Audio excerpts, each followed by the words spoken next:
In Tropic of Cancer, Henry Miller wrote, "To sing, you must first open your mouth. You must have a pair of lungs and a little knowledge of music. It is not necessary to have an accordion or a guitar. The essential thing is to want to sing." What about voice? Shouldn't you have a voice to sing? Well, yes, but the voice is secondary to having the essential and more mechanical elements that are involved in singing. If you have a mouth, lungs, vocal cords, and you want to sing, naturally, some sound will come out, even if a little out of tune. If you want to find your voice in writing, the same can be said. To find your writer's voice, you must first write and have a little knowledge of the craft. But that doesn't mean your voice will come out perfectly in tune. Chances are that you will feel as if your writing has no style. The words on the paper are just a bunch of rasping noises you're randomly making. And there might be two reasons for this. One, you're still learning the basics. And two, you're misled about what finding your voice actually means. If you are still learning all the jazz about grammar, storytelling, narrative structure, character development, editing, etc., it is natural to feel like you don't have a writing style of your own. What's happening is that you simply didn't have the opportunity yet to focus on style since you're spending your energy learning the basics. That doesn't mean you don't have a voice. The topics you write about, your characters and world building, and the order you present the narrative, all of it is already part of your style. The same way a mouth and a pair of lungs are part of singing, but your style may not be emphasized enough.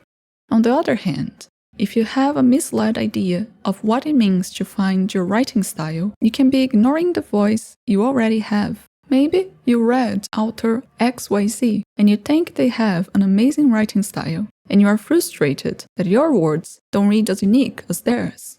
Well, if you look deeper, you will probably find out that the author XYZ actually has a similar style to another author. Think of it this way. Some painters belong to the same artistic movement.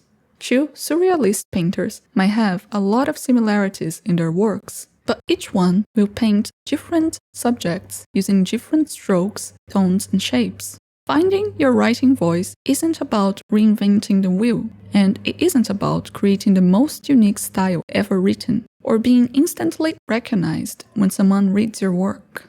Uniqueness comes from perception, so finding your voice in writing is about finding the optimal way to express your perceptions. You probably have some tendencies in your writing. Maybe you like similes with nature, or maybe you like long descriptions. The key to finding your style is to recognize these patterns, embrace, and possibly exaggerate them. But how? Here are 5 steps that will help you find and emphasize your writing style. Step 1. Read. Yes, no one can be a master before being a disciple. If you want to become a good writer, first you must be a good reader. Read in great quantities and variety. Your writer's diet must contain all the nutrition groups: fiction, poetry, and non-fiction. Even though non-fiction can sometimes taste like broccoli and you don't like it much, be a big boy and chew it down. You need those literary nutrients and vitamins. Step 2. Pay attention and take notes. If you really like a book, something about its style probably resonated with you. So grab a pen and paper. It's time to take notes. Pick 3 of your favorite books. They can be all from different genres and styles. And read them again. This time, however, instead of paying attention to what's happening in the story, your goal is to focus on the writing. Try to notice the structure of the paragraphs, how the story is presented. Is the pace slow or fast? How are the scene transitions written? How long are the descriptions? Does the author use similes? What kind? Do they use a lot of paragraphs or just a few words to describe their characters? Is the story more focused on the inner world of the characters or on what's happening around them? How about dialogue? Long, short, with dialect or not? Ask questions as you read and take notes. And every time you come across a passage in which the writing really resonates with you, mark it down. You will start to see a pattern in what you like. Maybe it's fast-paced short sentences or flourishing descriptions. Step 3. Analyze. Select one passage you like from each of the 3 books. Read each again. Why do you like this specific passage? Write the answer down. Let's take a look together at 3 passages I selected and see how it works. This first passage is from Fahrenheit 451. One drop of rain, Clarice. Another drop, Mildred. A third, the uncle. A fourth, the fire tonight. Clarice, Mildred, uncle, fire, tablets, tissue, blow, wad, flush. 1, 2, 3. 1, 2, 3. Rain, the storm. I like how the author structured the paragraph with lots of periods, emulating the rhythm of the rain falling down. My second passage is from the book The Hellbound Heart. His imagination, though fertile when it came to trickery and theft, was impoverished in other regards. What do I like about this passage? Well, I like how the character is introduced in very few words, and how the sentence creates a vivid image of his personality in my mind. When reading the last passage I selected, I noticed a pattern. Let's take a look. This one is from the book Girl Interrupted. 5-minute checks, 15-minute checks, half-hour checks.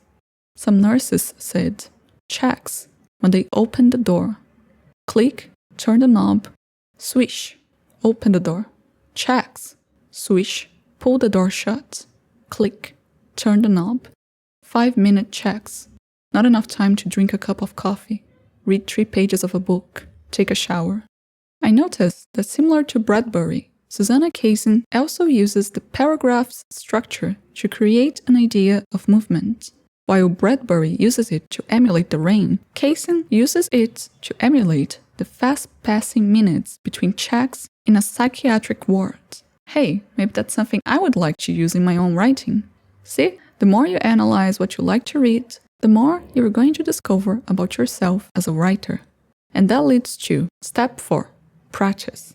Having your analysis in mind, set yourself a goal to write. Not a book, not a short story, only a tiny passage, a small scene, no more than 300 words. The goal is to try and apply some of the techniques and styles you analyzed to your own writing. At the top of the page, write down a prompt and goals you have for the scene. For example, prompt: 2 people get stuck in an elevator. Style goals: rhythmic paragraph structure. Introduce character using few words. Short environment description. Here's what I came up with based on my own analysis. 16. Going down. 15. Down. 14. 13. A halt. Stuck. Inside the reflecting chroma walls of the elevator, Charles twisted with impatience. The woman at his side checked her wristwatch and cursed under her breath. I can't be late. Not today. She looked at him, probably searching for sympathy, a nod of understanding. He pressed his lips, which gave his face a stony look. There was a reason he was an accountant. Good with numbers, not so good with words. They stood silent while the click, click, click of his pressing the emergency button filled the air. From the corner of his eye, he saw the stranger's lips parting again. Small talk was on the way. Click, click, click, click. Oh God, he hoped they wouldn't take long to fix it. In this example, I tried to use the structure of the paragraph to emulate the rhythm of the elevator going down, like Kaysen and Bradbury do. I also introduced the main character personality using few words, like Barker does. Even though I used these authors to inspire the style of the scene, my writing is still quite different than theirs. Because even though we gravitate towards the same style, my perception is still unique. The key point to this exercise is to try and discover how words and sentences naturally come to your mind, and then embrace it, focusing on quantity rather than length. The more short scenes you write, the more you will start to get a sense for the techniques you are practicing, what works for you, what not, and what feels more natural.